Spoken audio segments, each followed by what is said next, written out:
16 men trapped on an icy mountain do the unimaginable.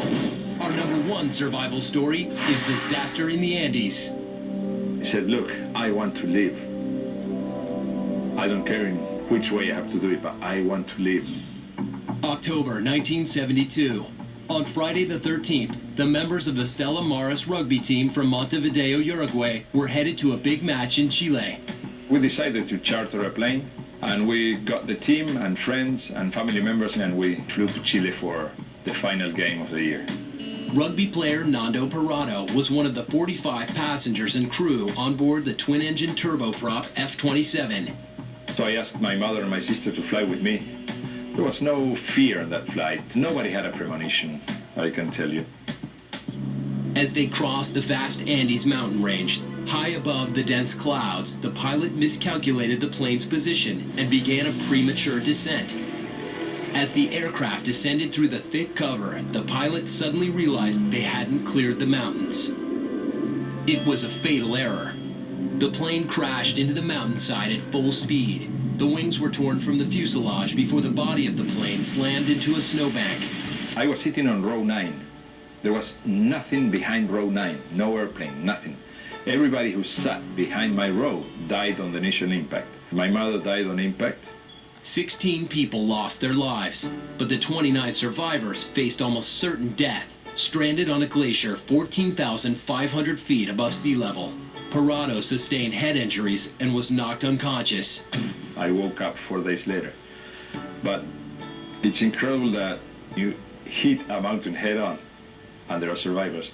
In the days following the crash, aerial rescuers crisscrossed the snow-covered Andes, searching for the downed plane. We had a small transistor radio, so we knew that the search was being held, so we had a lot of hope. But rescue efforts were hampered by the fact that the plane was way off course when it crashed. Meanwhile, the survivors were left to suffer. We didn't have any type of winter clothes whatsoever. The sub-zero cold was almost unbearable. The teammates huddled together in the shattered fuselage for warmth. The cold is something I will never forget. It burns, it burns like acid. Food was also in desperately short supply. The 29 teammates waited and prayed. Then on day 10 of the ordeal, they heard the crushing news. We were listening to that radio outside the airplane, and a journalist from Santiago said, the search for the Uruguayan plane has been called off. Nando and his teammates were devastated. As the days wore on with nothing to eat, the survivors faced 2 grisly options: starve to death or take advantage of their only food source. If you don't survive, you're dead. So in order to survive, I had to eat something. And we didn't have any food on that airplane. The only food that we had were the dead bodies of our friends. It was a gut-wrenching prospect, but it was their only hope. And I can assure you that 100% of the people who are listening to this program, on that situation, with that information, with that fear, they would have done exactly the same thing. Then, on day 14, another catastrophe tested the limits of the survivors. Without warning, an avalanche ripped through the cracked fuselage and buried the group in nearly 10 feet of snow. 8 more people perished. Nando barely made it out alive. Until you're dead, you have to fight. And I grabbed one of the guys, and I remember saying, you're breathing, you're alive, you're still alive. Let's fight until we stop breathing. Nando and the rest of the survivors had already beaten incredible odds. But as the weeks turned into months, Parado knew he had to risk leaving the mountaintop or they would all die. I had to get out of there before I was too weak to attempt it. On December 12th, 2 months after the crash, Parado and his teammate Roberto Canessa set out in search of help. I was very afraid. People see things from outside as courage.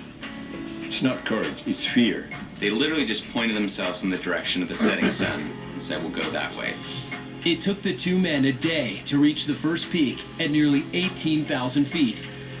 They'd been staring at this wall of snow for 2 months, and they thought, we'll climb to the top, we'll look down, we'll see twinkling lights and green valleys of Chile. What Canessa and Parado found was something very different.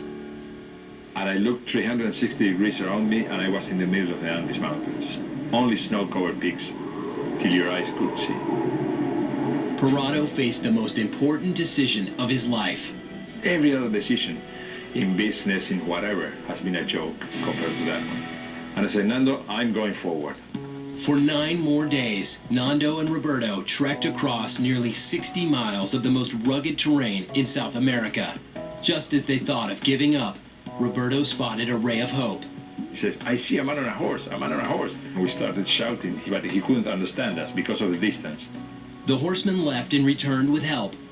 Nando and Roberto told their story to the rescuers. You're from the Uruguayan plane? Yes. They couldn't believe that. And I have 14 friends wounded on the airplane. Okay, let's go and get them.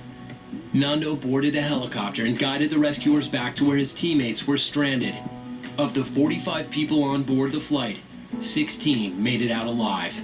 I think that the reason that that story has resonated for 30 years, and the reason that we're fascinated by that story, is that we all wonder, what would we do in that situation?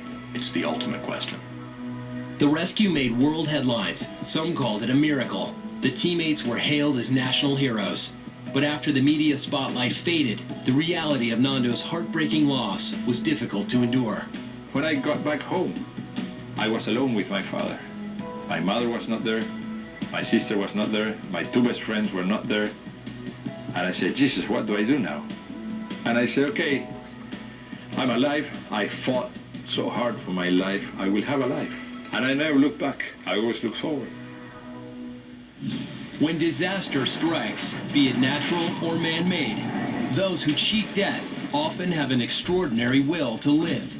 That resolve may just be the difference between a tragic ending and an incredible survival story.